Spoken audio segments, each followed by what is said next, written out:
Bueno, continuamos con nuestro libro de Tiempos Modernos de Paul Johnson. Continuamos. Dice, en realidad, la institucionalización del modernismo era el aspecto que parecía tan novedoso en Weimar y le infundía una fuerza especial. En el conjunto de las artes, Weimar se mostró menos hostil al modernismo que cualquier otro sistema político o sociedad. Los principales museos alemanes comenzaron a comprar escultura y cuadros modernos, del mismo modo que las casas de ópera patrocinaron la atonalidad Otto Dix. Fue designado profesor de arte en Berlín, Klee en Düsseldorf, Kolskorocha en Dresde. También representó un papel importante en la aceptación del modernismo. La labor de los teóricos y los historiadores del arte como Carl Einstein, W. R. Warringer y Max Dobrak, que situaron la abstracción y el expresionismo en el contexto de la tradición artística europea. De esta manera, Berlín rivalizó con París e incluso la superó como centro de exposición de la pintura moderna. La galería, dirigida por Gerhard Walden y su esposa Else Lasker-Schuller, que también publicaba en la revista Der Sturm, tenía más iniciativa que todo lo que se hacía en la orilla izquierda y exponía la obra de Leger, Chagall, Klee, Kurz, Sweeters, Moloinagi y Campedonok, el New Chilindriskyt, o Nuevo Realismo, que en 1923 desplazó al expresionismo moribundo, concitó más interés que los movimientos de París. De hecho, en la Alemania de Weimar había un predominio cultural modernista. En sí mismo, eso era provocativo para los hombres del Este. Lo denominaban Kultur Bolschewismus. Durante la guerra, la prensa alemana ultrapatriótica había advertido que la derrota determinaría el triunfo del arte, la literatura y la filosofía. Decadentes de Occidente como si Louis George y Clemenceau ardieran en deseos de llegar a Berlín para atosigar en el cubismo a los alemanes. Y ahora estaba sucediendo. Weimar era el gran campo de batalla donde el modernismo y el tradicionalismo luchaban por la supremacía en Europa y el mundo, porque en Weimar las instituciones, o al menos una parte de ellas, estaba de parte de lo nuevo, así como la ley.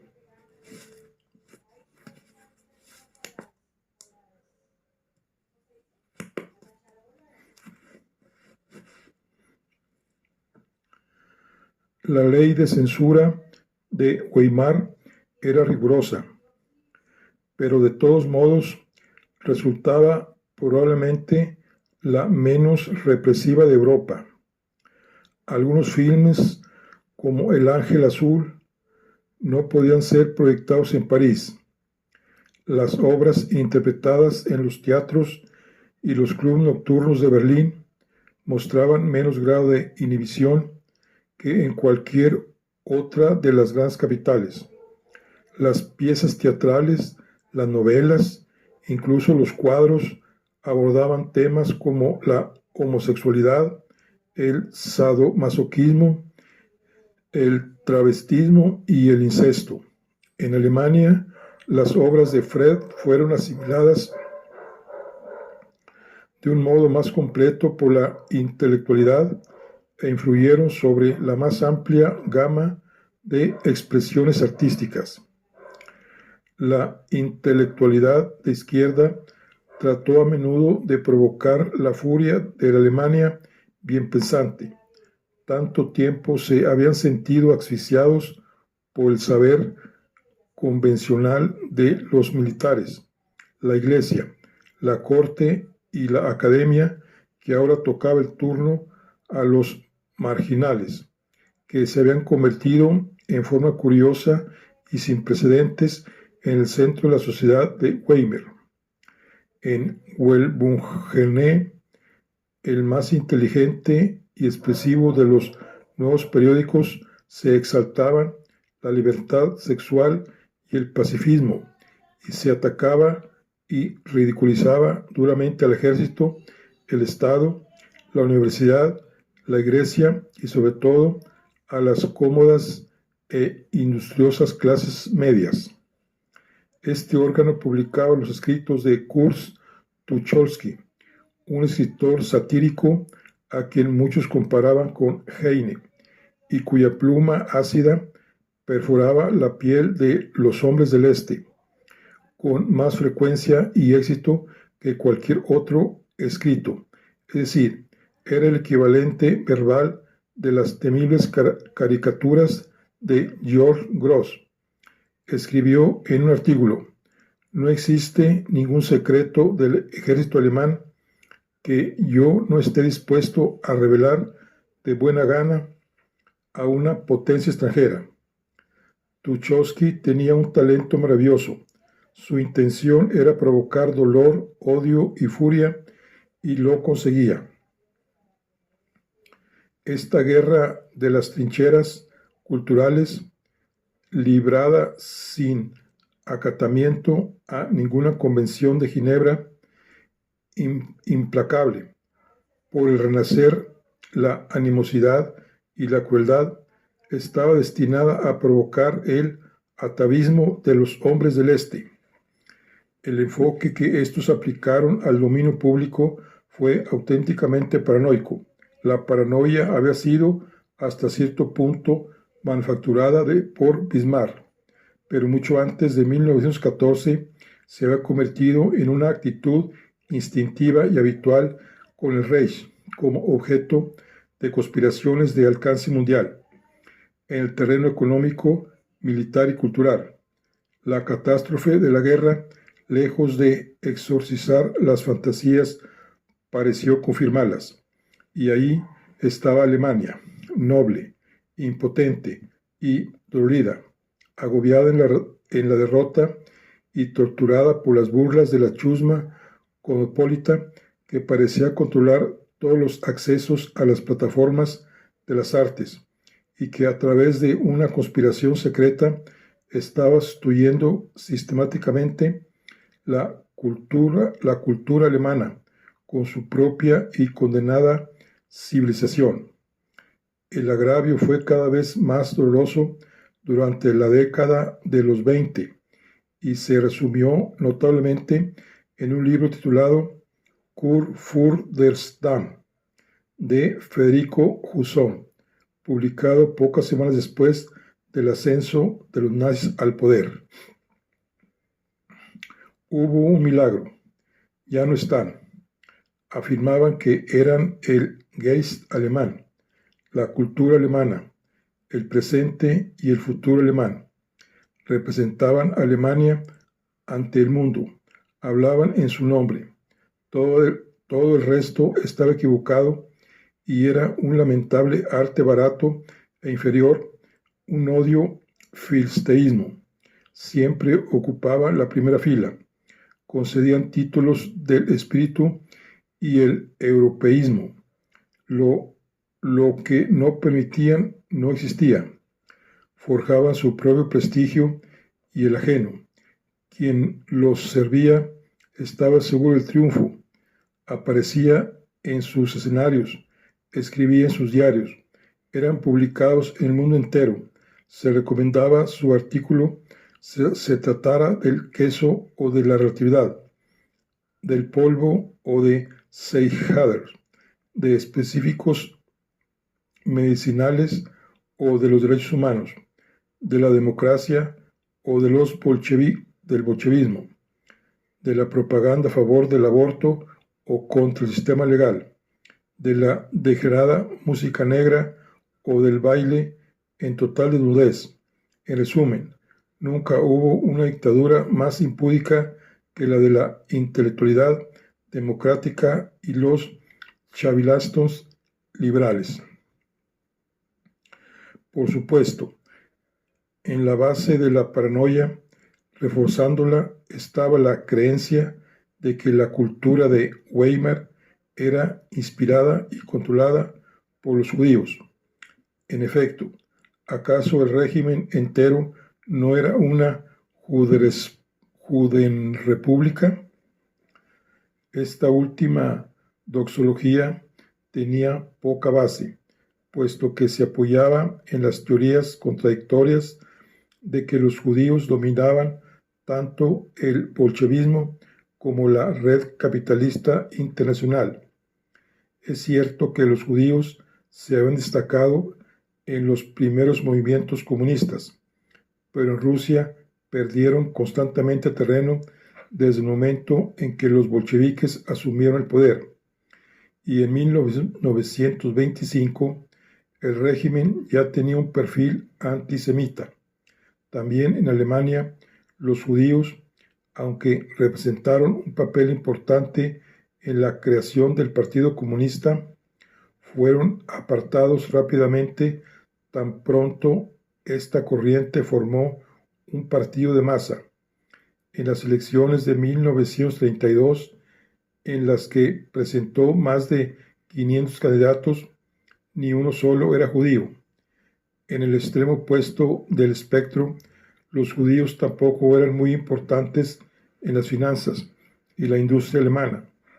Esa creencia se apoyaba en la misteriosa relación existente entre Bismarck y su asesor financiero, Gerson von Bergroeder, el judío que organizó la Casa Rothschild y otras entidades bancarias con el propósito de permitir la financiación de las guerras de Alemania. Pero durante las décadas de los 20, los judíos rara vez tuvieron que ver con las finanzas oficiales. Los hombres de negocios se mantenían al margen de la política. Los grandes capitales estaban representados por Alfred Hugenberg y el Partido Popular, de corte nacionalista alemán y tendencia antisemita. Los judíos se mostraron muy activos en la fundación de Weimar, pero después de 1920, uno de los pocos judíos que ocuparon altos cargos fue Walter Rathenau, asesinado 2 años después. Sin embargo, en la esfera de la cultura, la situación era distinta. No hay nada más irritante que una tiranía cultural, real o imaginaria, y en la cultura de Weimar era posible realizar una identificación entre ellos y los judíos. Tulkowski, el más odiado, era judío. También eran judíos otros importantes críticos y orientadores de la opinión, como Maximiliano Jardín, Teodoro Wolff, Teodoro Lessing, Ernesto Bloch y Félix Salten. Casi la totalidad de los mejores directores cinematográficos estaba formado por judíos, y lo mismo podía aplicarse a casi la mitad de los dramaturgos de mayor éxito, por ejemplo, Sturkheim y Schindler.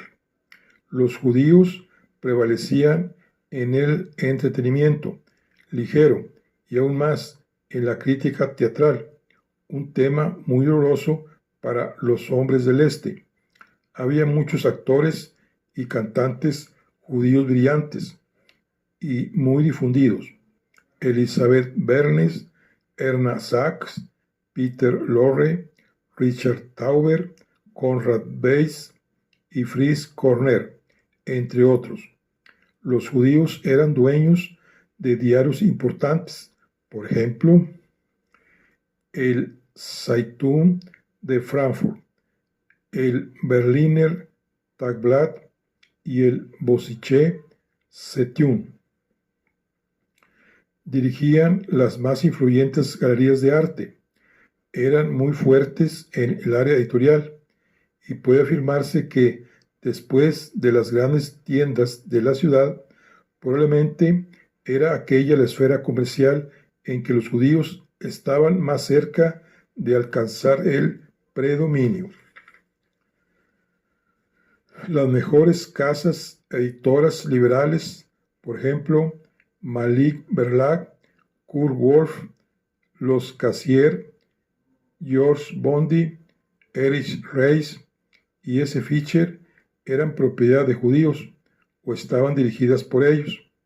Había una serie de novelistas judíos destacados y de mucho éxito: Hermann Broch, Alfred Doblins, Franz Werfel, Arnoldo Zweig, Vicky Baum, Leon Furtwängler, Bruno Franks, Alfredo Neumann y Ernesto Weiss, además de Franz Kafka, a quien la intelectualidad equiparaba con Proust y Joyce, y que era especialmente detestado por los hombres del Este.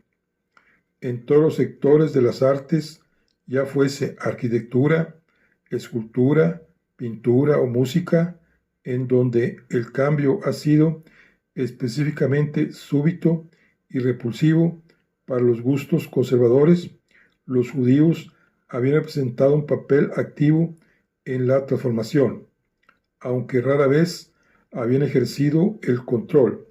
La única excepción fue, quizá, la música, donde se acusó a Schönberg de asesinar la tradición alemana. Pero incluso aquí, Berg, su alumno de lejos el más exitoso e innovador, era un católico ario. De todos modos, resulta válida la afirmación de que la cultura de Weimar habría sido muy distinta e infinitamente más pobre sin el ingrediente judío, y en todo caso existían pruebas suficientes que conferían verosimilitud a la teoría de la conspiración cultural judía. Esta fue la principal razón por la que el antisemitismo realizó progresos tan sorprendentes en la Alemania de Weimar. Hasta la instauración de la República, el antisemitismo no era una enfermedad a la que Alemania pareciera muy propensa.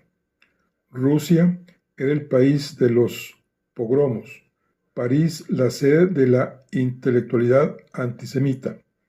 Al parecer, el antisemitismo comenzó a manifestarse en Alemania durante las décadas de 1870 y 1880, en momentos en que la corriente determinista de la filosofía social estaba utilizando el principio darwinista de la selección natural para formular leyes que explicaran las transformaciones colosales provocadas por el industrialismo, el ascenso de las megalópolis y la alineación de enormes masas proletarias desarraigadas.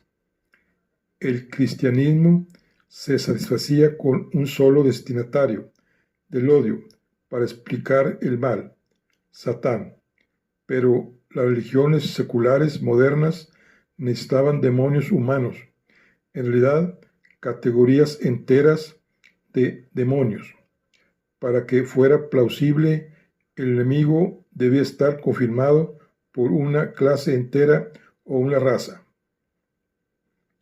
La invención de Marx de la burguesía fue la más integral de estas teorías del odio y ha continuado aportando el fundamento de todos los movimientos revolucionarios paranoicos, fuese fascistas, nacionalistas o comunistas internacionalistas. El antisemitismo teórico moderno fue un derivado del marxismo e implicó la selección, por razones de conveniencia nacional, política o económica, de cierto sector de la burguesía como blanco de ataque. Era un tema sin duda más emocional que el análisis basado exclusivamente en la clase, y esta es la razón por la que Lenin utilizó el lema según el cual el antisemitismo es el socialismo de los tontos. Pero desde el punto de vista de la racionalidad, había poco que elegir entre los dos. De hecho, Lenin estaba diciendo que la burguesía entera, y no solo la judía, era responsable de los males de la humanidad. Es significativo que todos los regímenes marxistas, puesto que se basan en explicaciones paranoicas de la conducta humana, degeneran más tarde o más temprano en el antisemitismo. En resumen, el nuevo antisemitismo fue parte del siniestro desvío de la asignación de la responsabilidad individual al concepto de la culpa colectiva, la reaparición con una forma moderna de uno de los instintos más primitivos y bárbaros, incluso bestiales. Es muy extraño que cuando surgió en Alemania el nuevo antisemitismo, uno de los que lo atacaron fue Nietzsche, que siempre está buscando sustitutos seculares y pseudo-racionales de los auténticos impulsos religiosos. Denunció a estos recientes especuladores del idealismo, los antisemitas, que tratan de solivantar todos los elementos bovinos de la nación mediante el perverso empleo del más barato de los trucos de propaganda, una actitud moral. Pero si el antisemitismo moderno de ningún modo fue un fenómeno específicamente alemán, en este país había fuerzas poderosas que favorecieron su desarrollo. En cierto sentido, la nación alemana moderna había sido una creación del militarismo prusiano. En otro aspecto, era la experiencia nacional del movimiento romántico alemán que destacó la importancia del Volk, su mitología y asentamiento natural en el paisaje alemán, sobre todo en los bosques umbríos y misteriosos.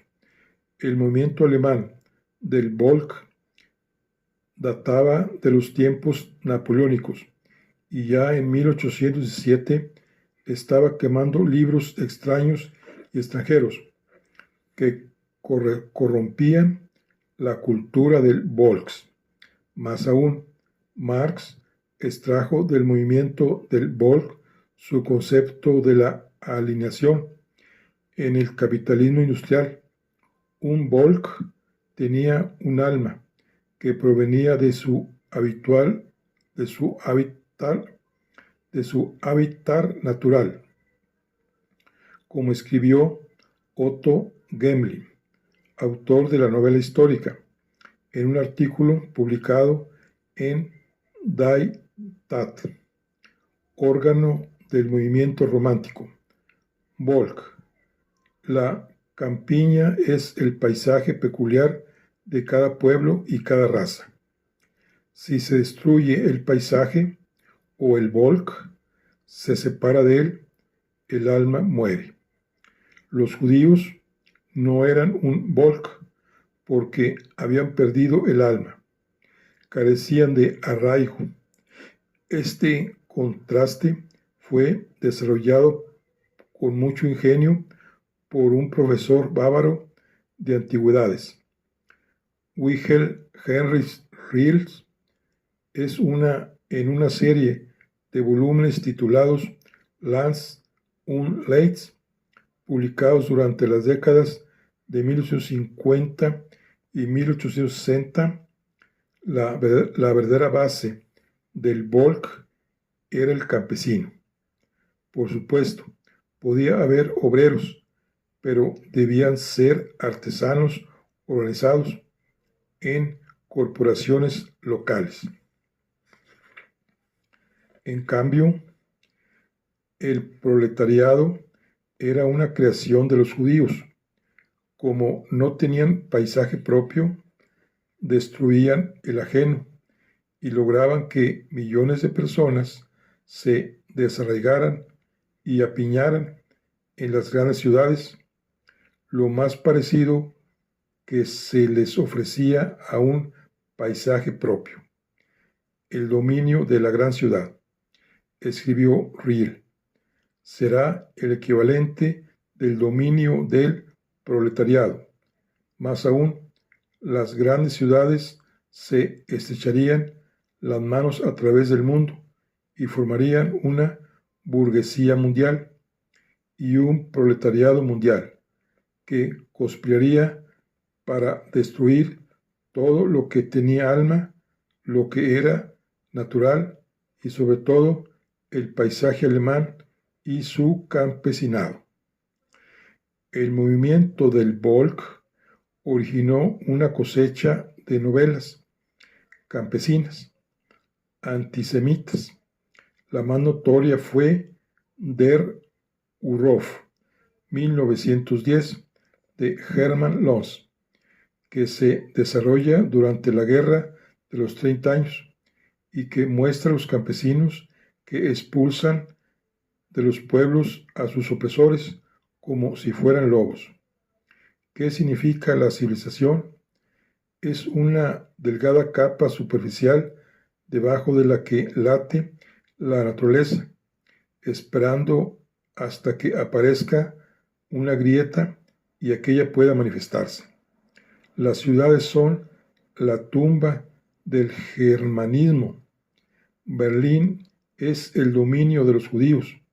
Estos se desempeñaban entre los campesinos como prestamistas, traficantes de ganado e intermediarios, y la primera expresión de antisemitismo organizado apareció en los partidos campesinos y el Bund der Landreich o Unión Campesina. Hitler era ávido lector de novelas campesinas, sobre todo de las obras de Dieter Eckart, que adaptó Peer Gynt, y de Wilhelm von Polens, que también identificó a los judíos con la crueldad y la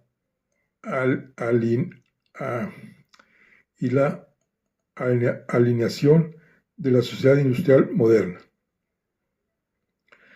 En realidad, el antisemitismo alemán fue en gran medida un movimiento de retorno al campo. Había escuelas Volk especiales que destacaban la importancia de la vida al aire libre, los teatros en la montaña, que utilizaban los anfiteatros naturales, fueron construidos en las montañas, Harz y en otros lugares, para ofrecer ritos Volks,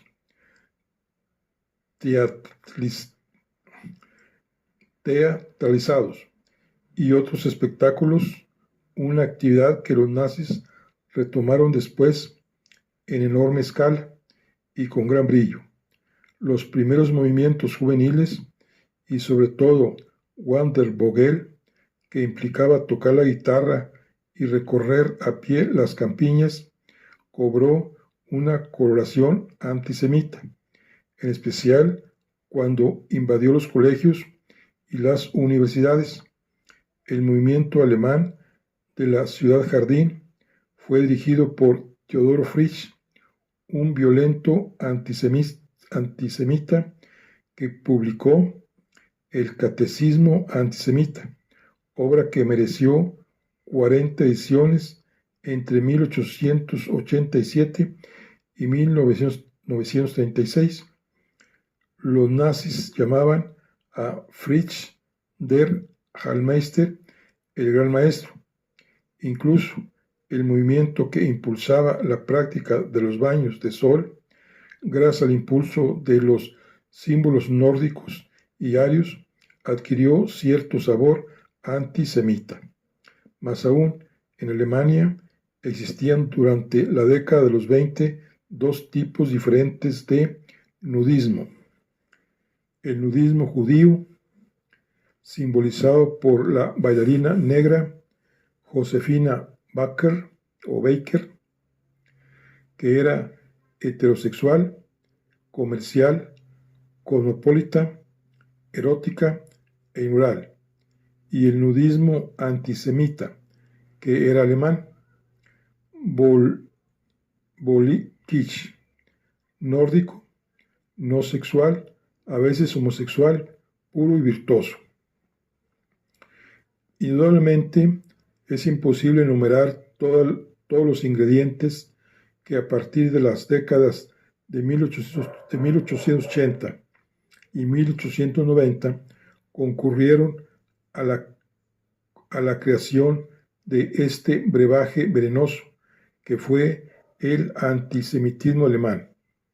A diferencia del marxismo, que era en esencia un movimiento casi religioso, el antisemitismo alemán fue un fenómeno cultural y artístico, una forma de romanticismo. Eugenio Dietrich, editor de Die Tat a partir de 1912, acuñó la frase "el nuevo romanticismo" como respuesta al expresionismo judío. Publicó Der Werwolf y en su casa es Jena, rodeado de intelectuales del movimiento de la juventud. Vestía pantalones con rayas tipo cebra y turbante. Ahí formuló el aforismo: la democracia es una civilización y en cambio la aristocracia es igual a la cultura. También se las ingenió para convertir a Nietzsche en un héroe antisemita. Se perpetraron otros robos literarios. Germanias de Tácito se convirtió en un texto Bolzich fundamental.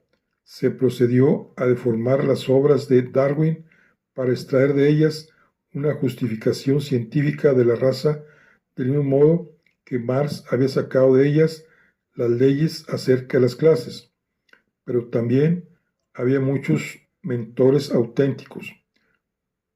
Paul de la Garce predicaba una religión germanizada, apartada del cristianismo, porque éste había sido judaizado por San Pablo.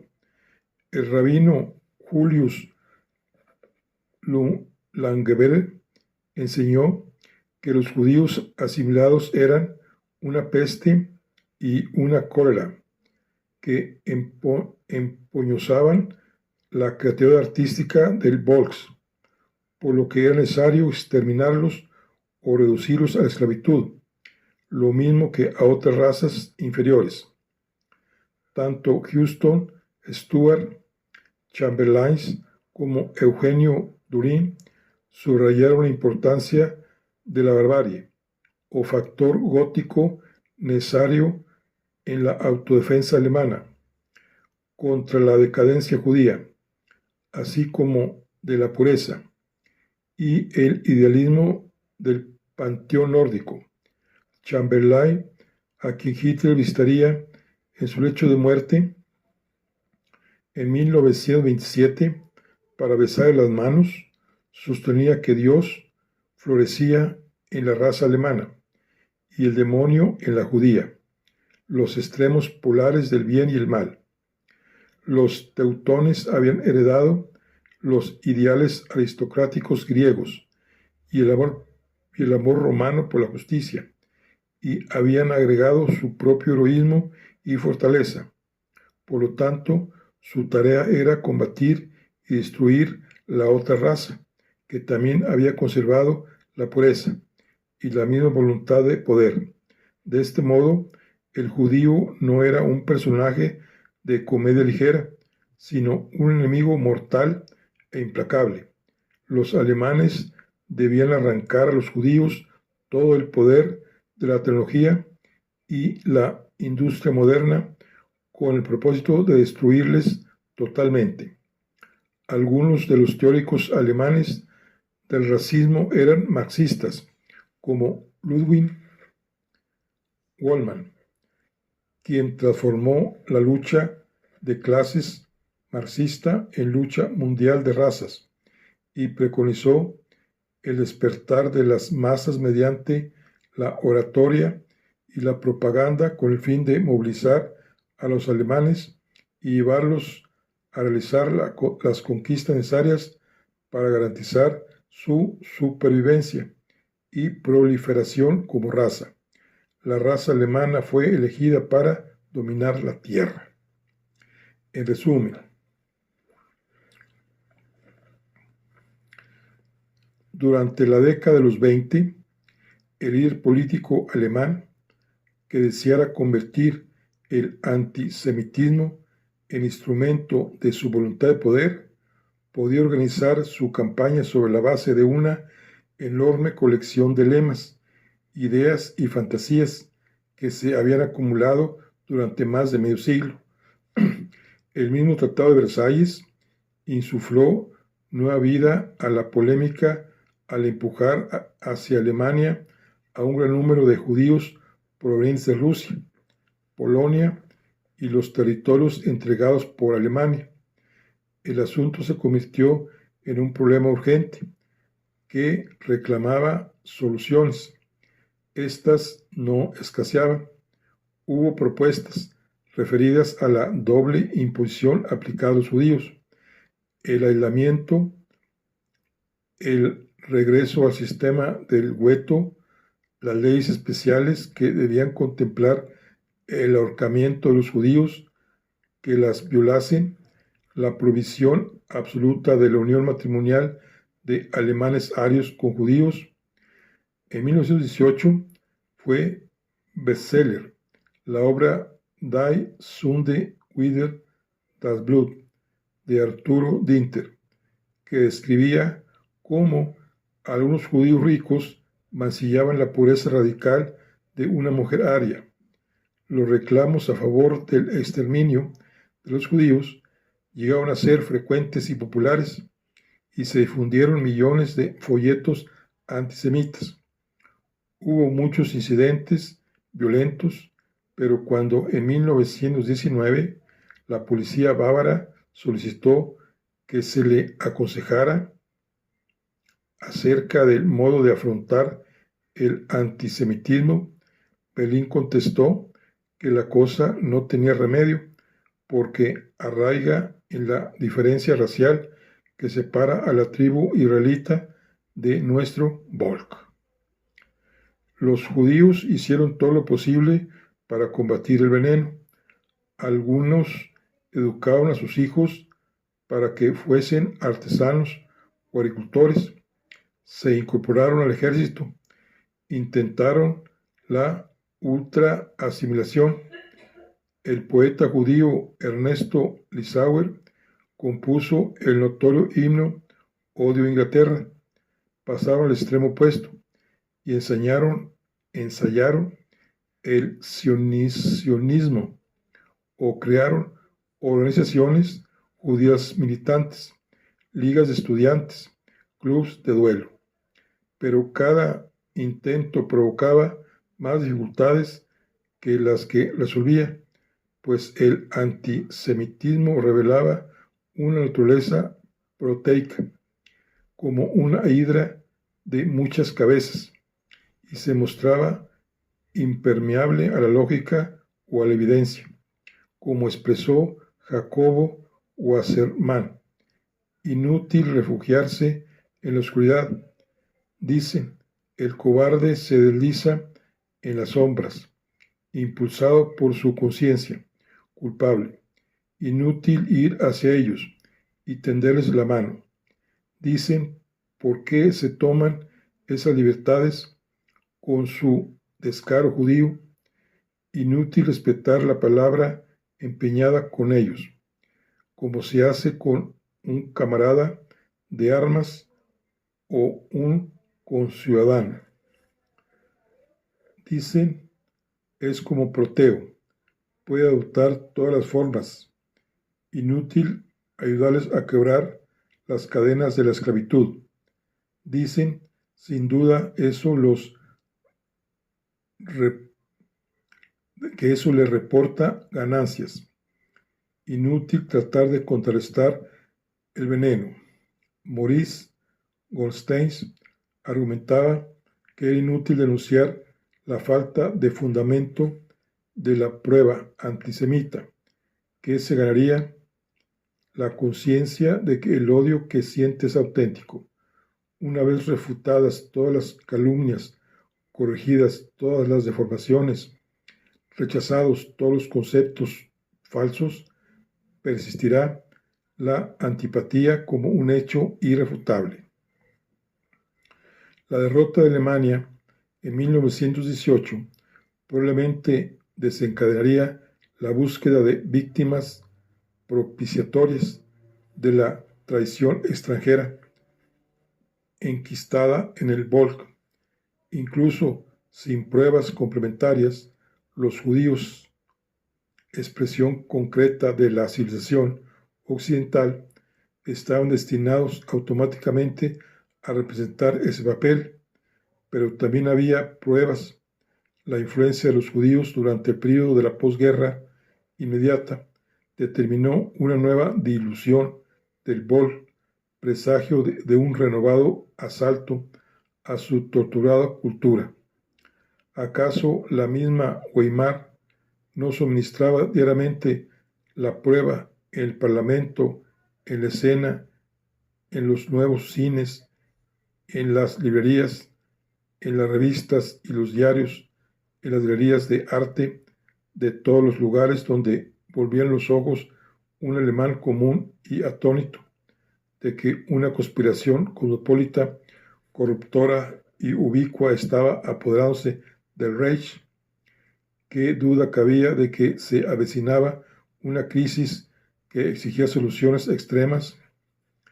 En este punto comenzó a afirmarse realmente en el espíritu de algunos alemanes el concepto de una resolución violenta del conflicto entre la cultura y la civilización.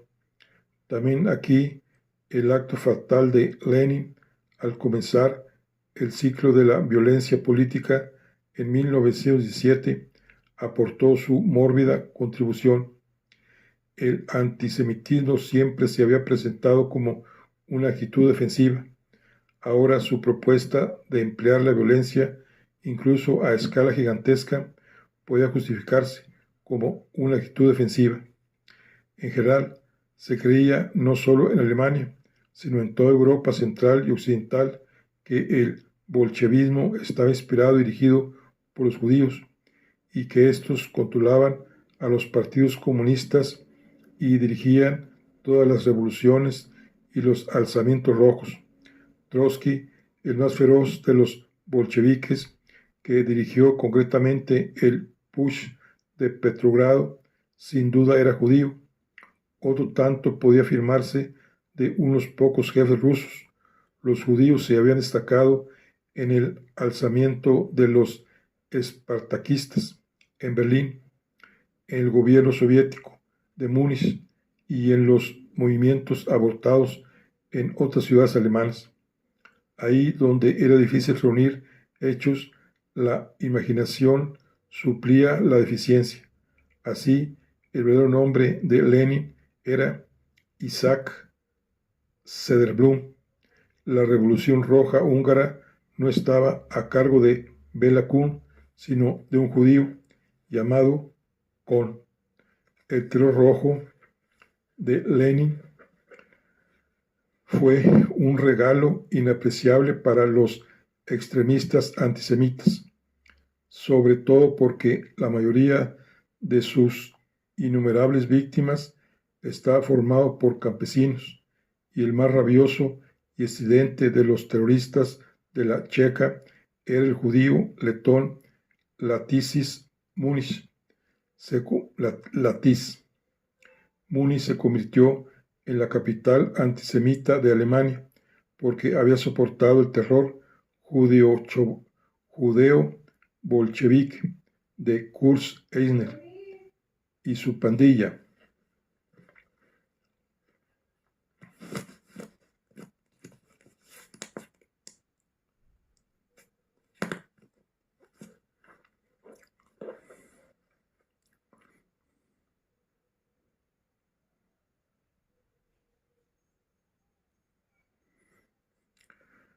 El München-Bolschewik, de donde derivó más tarde el bolchevismo bolchés, se especializó en relatos acerca del terror rojo, por ejemplo, la crucifixión de sacerdotes por Kuhn o Kohn, el empleo de una guillotina móvil y cosas por el estilo. Por supuesto, muchas de las noticias provenientes de Rusia eran absolutamente ciertas. Formaban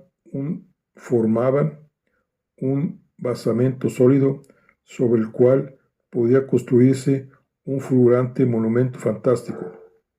Muy pronto, Hitler aprovecharía muy eficazmente el miedo provocado por el terror rojo e insistiría con frecuencia en que los comunistas habían liquidado a 30 millones de personas. El hecho de que hubiese agregado un cero de ningún modo atenuaba la realidad de los primeros y terribles dígitos. Asignó a la militancia nacionalsocialista el carácter de una reacción protectora, una especie de huelga preventiva. Estaba dispuesto a oponerse al terrorismo de los marxistas con un terrorismo 10 veces mayor. En el marco de ese terrorismo mayor se perseguiría a los judíos, no como a víctimas inocentes, sino como a terroristas reales o potenciales. La sífilis del antisemitismo, que está avanzando hacia su etapa terciaria durante la época de Weimar, no era la única falla del cuerpo político alemán. El Estado alemán era una criatura enorme, con un cerebro pequeño y limitado. Los hombres del Este, siguiendo el ejemplo de Bismarck, injertaron en el Estado militar prusiano un estado de bienestar que suministraba a los trabajadores el seguro social y un programa de atención de la salud como otros tantos derechos legales, en oposición al concepto occidental y liberal de la libertad de elección y la atención privada basada en los salarios elevados. Impuso la alternativa paternalista de la seguridad obligatoria universal. El Estado cumplía funciones de enfermera, además de las de sargento mayor. Era una sombra que se cernía sobre la vida de la gente común y la relación que ésta mantenía con el Estado. Era de dependencia y docilidad. Los industriales alemanes aprobaron sin reserva este concepto del Estado como tutor, que vigilaba con firme peso benévolo solicitud la vida de sus ciudadanos. La filosofía era platónica, el resultado corporativista. Cuando en 1918 asumieron brevemente el poder, los socialdemócratas nada hicieron para contener este desvío hacia el totalitarismo. Hicieron todo lo contrario, lo reforzaron. La República de Weimar abrió ventanas, pero no alentó al ciudadano a aventurarse fuera de la penumbra de la custodia estatal.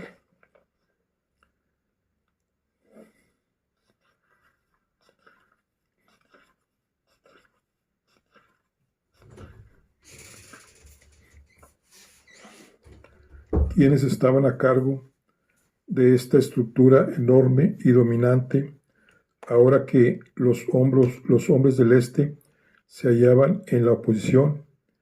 La respuesta es: nadie.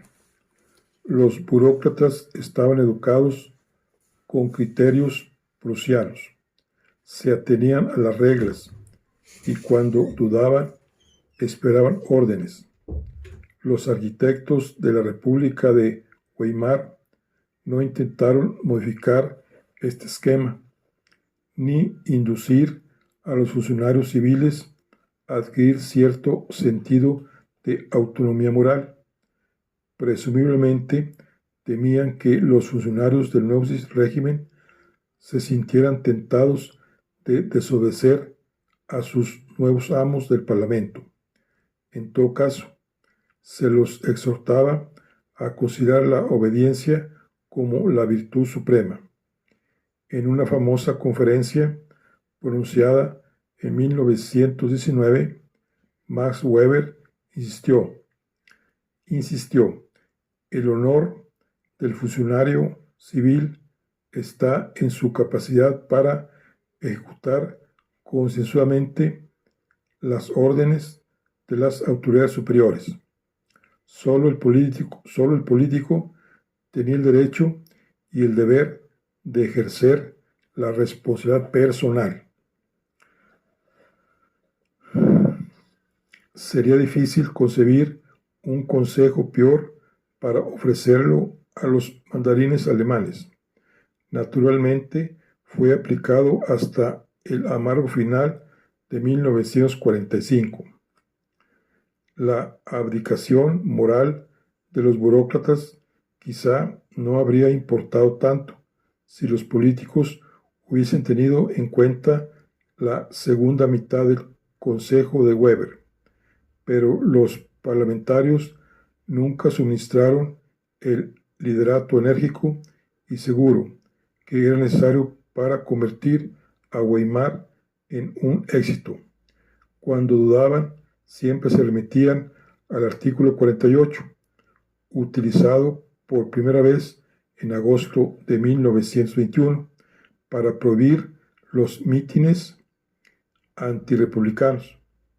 Era como si ellos hubiesen estado permanentemente conscientes de que la mayoría de la nación tenía reservas acerca de Weimar, que consideraba a sus élites como lacayos de los aliados. Erfurgus Polittuker, los hombres que se habían comprometido a cumplir un tratado que merecía el odio general. A menudo los parlamentarios daban la impresión de que también ellos mismos compartían estas dudas. Los socialistas dieron la pauta desde el comienzo. Llamados a ocupar los cargos por primera vez en 1918, no se esforzaron por modificar las estructuras fundamentales de un país abrumadoramente autoritario. Los jefes del PSD eran hombres meritorios y trabajadores. Evers era talavertero, Noske tejedor de canastas, Wells tapicero, Severin cerrajero, Scheiderman obrero gráfico. Se trataba de hombres grisáceos, carentes de imaginación, que atraían las burlas de la intelectualidad izquierdista y el desprecio de los académicos. Cedieron con excesiva facilidad las palancas del poder tan pronto como la centroderecha recuperó su energía. En realidad, les faltaba voluntad de poder. Además, perdieron el equilibrio al comienzo mismo a causa de la decisión de la extrema izquierda de seguir el ejemplo de Lenin y optar por la violencia contra el parlamentarismo durante el invierno de 1818-1919. Aquí vemos una vez más las consecuencias desastrosas que se obtienen cuando los hombres apelan a la fuerza, porque su propia impaciencia les impide utilizar la argumentación. El push de la izquierda indujo a los socialdemócratas a cometer un error fatal. Temeroso de usar las unidades del ejército regular que podían mostrarse propensas a amotinamiento, Gustavo Noske pidió al alto mando que le suministrase un Freikorps de oficiales desmovilizados. Por supuesto, se cumplió prontamente el pedido. De este modo, los ministros del PSD confirieron legitimidad a un movimiento que ya estaba extendiéndose en el este, donde las comunidades de colonos alemanes combatían a los polacos y que desde el principio fue violento anti-Weimar. Pronto hubo por lo menos 68 grupos de esta clase, a veces llamados Bunds u Ordens, que comenzaron a concebir propósitos sociales y políticos y se enredaban complacidos en la lucha callejera. El Bunds Udrof combatió a los franceses y a los socialistas en el Ruhr. Otro contaba hacia 1905 con 130.000 miembros de una orden de extranjero dirigido por Karl Harris. Surgieron los nazis. Hitler la convirtió en un partido de masas con los SA o camisas pardas como recordatorio de sus orígenes en la Freikorps. Bueno, aquí concluimos la charla del día de hoy. Estamos con el libro de Tiempos Modernos. Es la historia del siglo XX. Bueno, nos vemos en la siguiente. Hasta luego.